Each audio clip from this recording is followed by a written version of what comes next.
Corteo degli studenti veneziani questa mattina per le Calli a rivendicare spazi di aggregazione giovanile ormai quasi scomparsi dal centro storico.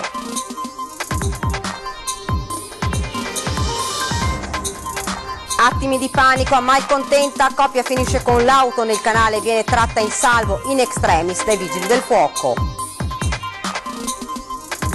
Dopo l'iniziativa della Regione per provare a fermare le aperture domenicali dei centri commerciali, il nuovo monito del Patriarca Moraglia, a rischio sostenere l'educazione dei nostri ragazzi. Durante la discussione sul bilancio in Consiglio Comunale il Movimento 5 Stelle torna ad attaccare il sindaco Brugnaro per il presunto conflitto di interesse sull'area di Pili.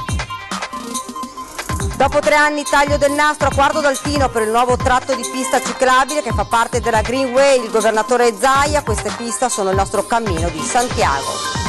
Da 29 anni vestito da Babbo Natale porta dolcetti e caramelle ai malati ricoverati nell'ospedale di Mestre, quest'anno il suo cesto raggiunge oltre 30 kg. I campioni d'Italia sono pronti a tornare in campo nonostante le ultime sconfitte e le difficoltà per le condizioni dei giocatori. Domenica a Brescia sfideranno la capolista. Ben ritrovati dalla redazione di Venezia, questi dunque i titoli di oggi, l'eterna lotta tra turismo e vivibilità per i residenti di Venezia si arricchisce di un nuovo capitolo. Vediamo.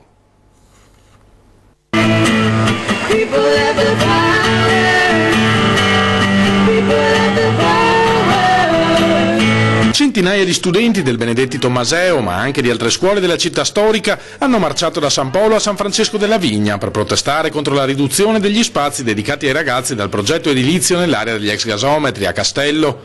Dalla palestra inizialmente prevista si è passati a una struttura molto più piccola, all'interno di quello che è l'unico spazio aperto a disposizione degli studenti di quegli istituti. Chiediamo spazi per noi, come la palestra e per la nostra città, spazi che una volta dovevano essere nostri e che poi non lo sono più stati o comunque ci sono stati rimpiccioliti o tolti. Una questione che non riguarda solo gli studenti ma il futuro di tutta Venezia, dove gli spazi per i residenti continuano a ridursi in favore di attività dedicate allo sfruttamento turistico. Noi vogliamo la palestra ma non per noi, non per questo obiettivo, noi vogliamo una città che sia vivibile e per tutti. Per questo la protesta è stata condivisa da numerose associazioni cittadine a sostegno della residenzialità che hanno marciato al fianco dei ragazzi. Siamo davvero contenti di avere non solo i giovani ma anche una grande parte della cittadinanza che si rende conto dell'importanza di questo spazio. È una delle poche aree ancora edificabili, adesso c'è la sovrintendenza che non vuole buttare giù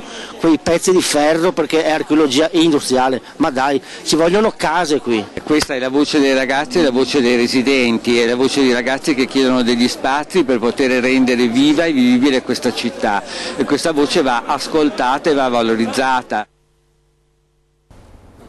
Siamo alla cronaca, all'alba di questa mattina incidente lungo la regionale 11 a Malcontenta, un'auto è uscita di strada finendo in un canale che costeggia la strada. Sul posto sono subito giunti i vigili del fuoco, nel frattempo le 2 persone che si trovavano a bordo della vettura sono riuscite a mettersi in salvo prima che l'auto si inabissasse nel corso d'acqua. I 2 sono stati trasportati all'ospedale, i vigili del fuoco sono intervenuti da Mira e Mestre con 4 mezzi tra cui l'autogru e la squadra dei sommozzatori che hanno recuperato l'auto completamente sommersa. Dopo l'iniziativa della Regione Veneto per provare a fermare le aperture domenicali dei centri commerciali, il nuovo monito del Patriarca di Venezia a rischio sostiene c'è l'educazione dei nostri ragazzi. Sentiamo. Se un centro commerciale diventa un luogo dove passare la domenica, diventa un luogo dove passare la domenica e spendere. E allora noi dobbiamo chiederci se tante tendenze dei nostri adolescenti, per esempio il rapporto col denaro, nasce anche da questi messaggi sbagliati che vengono dati in modo molto soffice da soggetti che pensano di sostituirsi alla realtà familiare. Alla vigilia delle festività natalizie il Patriarca di Venezia Francesco Moraglia torna a esprimere preoccupazione per le aperture domenicali dei centri commerciali.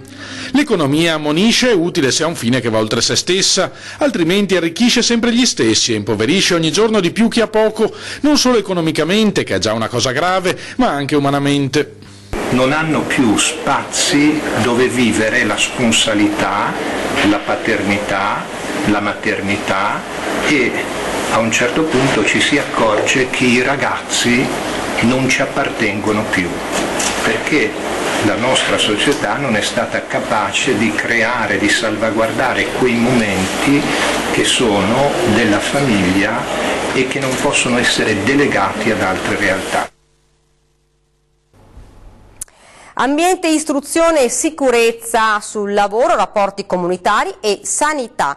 Queste le competenze su cui sono al lavoro Regione e Governo impegnati a trattare sull'autonomia del Veneto, ma l'obiettivo finale, puntualizza il governatore Luca Zaia, resta quello di portarne a casa molte di più. Vediamo. Procede spedita la trattativa sull'autonomia del Veneto. Il clima, assicura il governatore Luca Zaia, è sereno nonostante la corsa contro il tempo dettata dalla scadenza elettorale delle politiche. Stiamo lavorando su 5 delle 23 competenze che sono ambiente, istruzione, sicurezza sul lavoro, rapporti comunitari e sanità, poi se ne aggiungeranno anche altre. L'obiettivo finale resta comunque quello di portare a casa tutte le 23 competenze previste dalla Costituzione. Il governo si è mostrato disponibile, riconosce il Presidente Veneto, e col sottosegretario Bressa stiamo facendo un buon lavoro in uno spirito di lealtà e di concordia. L'obiettivo che nasce dalla mia richiesta è quello di arrivare a una firma di una preintesa quadro prima della fine della legislatura, il che vuol dire mettere i paletti con i criteri di tempistica affinché quelli che arrivano dopo non si inventino fantasie. Durante la discussione sul bilancio in Consiglio Comunale, il Movimento 5 Stelle torna ad attaccare il sindaco Brugnaro per il presunto conflitto di interesse sull'area dei Pili. Nel nuovo bilancio di previsione è stato inserito nell'elenco triennale delle opere nuove da fare un ponte ciclopedonale, una passerella ciclopedonale che dal Parco di San Giuliano arriverà direttamente all'area dei Pili, quindi l'area di proprietà del sindaco. Un investimento da 3,9 milioni di euro che secondo il consigliere a 5 Stelle Davide Scana non serve a nulla, dal momento che esiste già una pista ciclabile che arriva davanti al Vega e dovrà proseguire per via Torino attraverso il sottopasso della stazione ferroviaria di Marghera. Una pista esiste già. L'altra pista sarebbe un inutile doppione e addirittura arriverebbe nell'area dei Pili, cioè l'area del sindaco, dove lui potrebbe fare parcheggi, alberghi, spazi commerciali, quindi beneficiare di un'indebita valorizzazione a danno ovviamente del pubblico che mette questi soldi.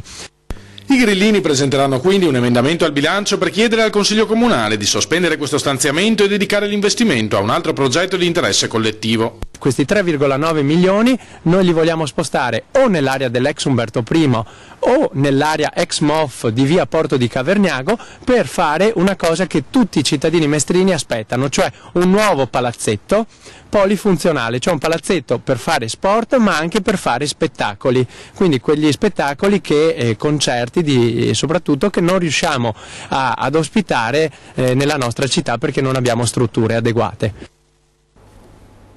Dopo 3 anni e qualche polemica, taglio del nastro oggi a Quarto d'Altino per il nuovo tratto di pista ciclabile che farà parte della Greenway. Tutti in bici o a piedi. A Quarto d'Altino è stato inaugurato alla presenza del governatore Zaia il nuovo tratto di pista ciclabile lungo il Sile che collega l'area umida di San Michele Vecchio al sistema ciclabile della Greenway che da Treviso arriva a Jesolo. Un intervento che attendeva da 3 anni con polemiche a seguito. Che finalmente siamo riusciti ad arrivare a un traguardo tanto ambito da parte di tutte le istituzioni. Chiaramente le difficoltà ce ne sono e ce ne sono sempre state tante, però le polemiche riguardavano il fatto che i lavori sono rimasti sospesi per circa 6-8 mesi, ma in virtù del fatto che c'era la possibilità di poter sfruttare delle somme per poter migliorare l'opera e chiaramente prima di poter procedere con i lavori le somme devono essere autorizzate per poter essere spese. Il nuovo tratto è lungo circa 3 km ed è stato realizzato grazie al Parco del Sile. Il Veneto sta dando vita al suo cammino di Santiago, ha esordito il governatore, anticipando un'altra notizia interessante. navigatore per i percorsi pedonali, per i sentieri, e stiamo lavorando su questo progetto. Le dirò che non è facile perché in montagna e in collina dove non arriva il segnale rischi di perderti, quindi stiamo risolvendo anche questo aspetto, ma alla fine noi vorremmo avere il nostro navigatore per tutti coloro che fanno escursioni in maniera tale che possano anche orientarsi meglio e soprattutto con questa navigazione anche avere indicazioni sui punti d'eccellenza e di osservazione. Rappresenta per Quarto d'Altino proprio un cambio di tendenza, nel senso che noi eravamo l'unico comune di quelli che fanno parte dell'ente parco del fiume Sile a non avere il collegamento con ciclo pedonale, con la Greenway, cioè quel percorso verde, quindi mi aspetto che effettivamente la cittadinanza possa sfruttare questa importante opera ai fini proprio di una maggiore convivialità e partecipazione proprio alla vita del paese. Mai come a Natale c'è bisogno d'amore, soprattutto per chi è malato, e come ogni anno nell'ospedale di Mestre arriva Babbo Natale. Sono persone che hanno bisogno, ok, di un sorriso, ok? C'è gente che è abbandonata a se stessa. E così, invece di girarsi dall'altra parte facendo finta di nulla, Riccardo Povoleri agisce. Da 29 anni trascorre la mattina di Natale nei reparti dell'ospedale dell'Angelo di Mestre per portare alle persone malate dolcetti, caramelle e un sorriso. Questo anche grazie alla generosità di molti commercianti del veneziano. Ho cominciato di fare il giro delle caramelle, raccolta di caramelle dai vari commercianti Venezia, Mestre, Treviso, Mogliano, Preganziol. Chi più chi meno mi dava dai 3 kg, 4 kg, chi mezzo etto, chi 10 caramelle, comunque chi più chi meno ha sempre contribuito. Quest'anno Riccardo, che lavora nella mensa del petrochimico di Marghera, è già arrivato a circa 30 kg di caramelle. Ormai in ospedale non è Natale senza il suo arrivo e quello di qualche amico che gli dà una mano. Ed ora ci fermiamo per una piccola pausa pubblicitaria, rimanete con noi.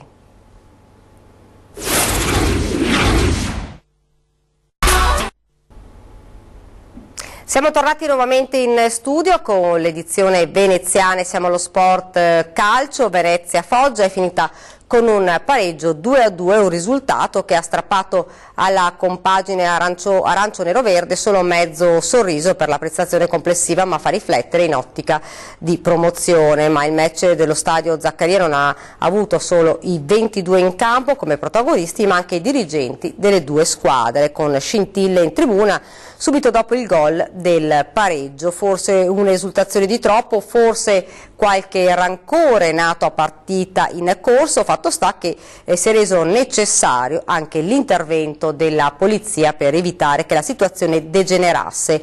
Il direttore generale di Venezia, Dante Scibili, è dovuto ricorrere anche alle cure dei sanitari. Il Venezia quindi accusa: siamo stati aggrediti, quanto è successo allo stadio Zaccaria è inaccettabile, deve essere fermamente condannato, tuonano i vertici societari. Il Foggia invece risponde: è stato solo un eccesso di gioia, ma nessuna rissa in tribuna.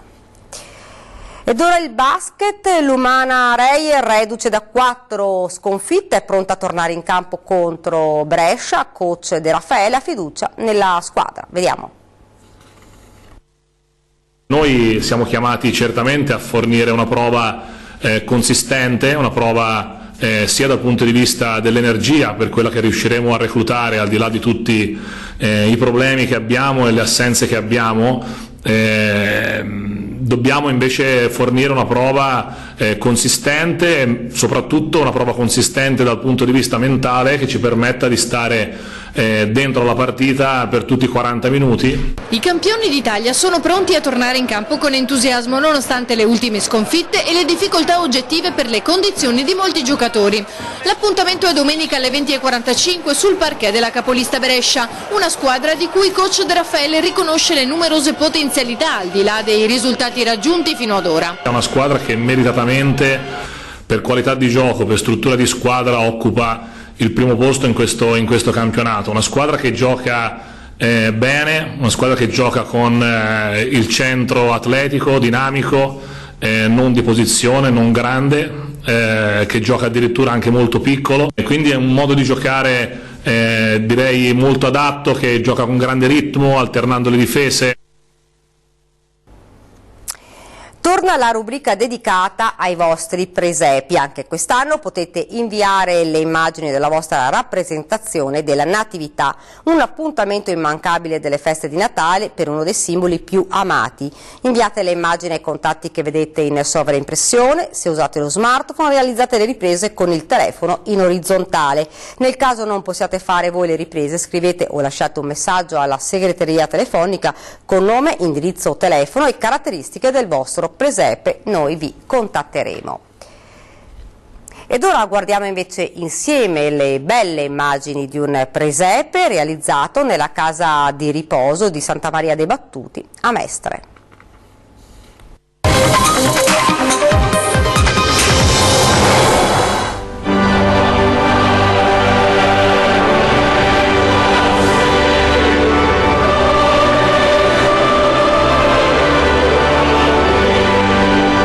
Il presepio è un simbolo di speranza, è un simbolo di bontà, e in questo luogo anche di sofferenze è bene sempre dare questi simboli di fiducia verso il futuro, verso la vita, verso la quotidianità, che a volte è una quotidianità fatta di sofferenze. Quindi il presepio non può mancare nella nostra realtà quotidiana. E in questo periodo riempiamo dove possibile i nostri luoghi con questo simbolo, e vedo che è una cosa molto apprezzata e molto sentita da parte dei nostri anziani.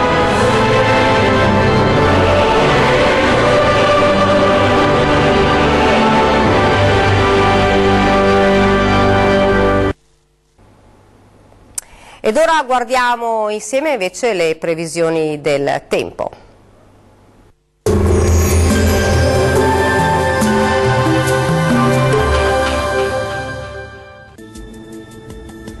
Ben ritrovati al meteo di Antenna 3. Sarà una domenica all'insegna del tempo stabile sulle nostre regioni, dove tra l'altro sarà anche ampiamente soleggiato. Vediamo il dettaglio del 17 dicembre.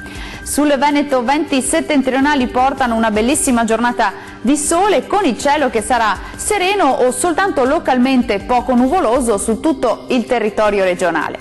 Diamo uno sguardo anche all'andamento delle temperature. Le massime saranno comprese tra 5 e 8 gradi, valori notturni sotto zero su tutte le nostre province.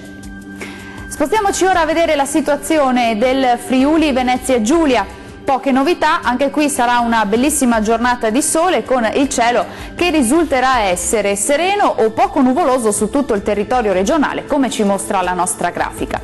Le temperature massime saranno comprese tra 6 e 8 gradi, valori notturni tra -2 e 0 gradi. Concludiamo infine con uno sguardo al Trentino Alto Adige. Anche qui sarà una bellissima giornata di sole su gran parte dei settori, soltanto sui confini alpini esteri avremo qualche debole nevicata fino a valle. Concludiamo con le temperature, le massime saranno comprese tra 4 e 7 gradi, valori notturni attesi sui -6 gradi a Bolzano, -2 gradi a Trento. Il mare sarà generalmente poco mosso, i venti moderati da nord-ovest. Per ora è tutto, arrivederci al prossimo aggiornamento.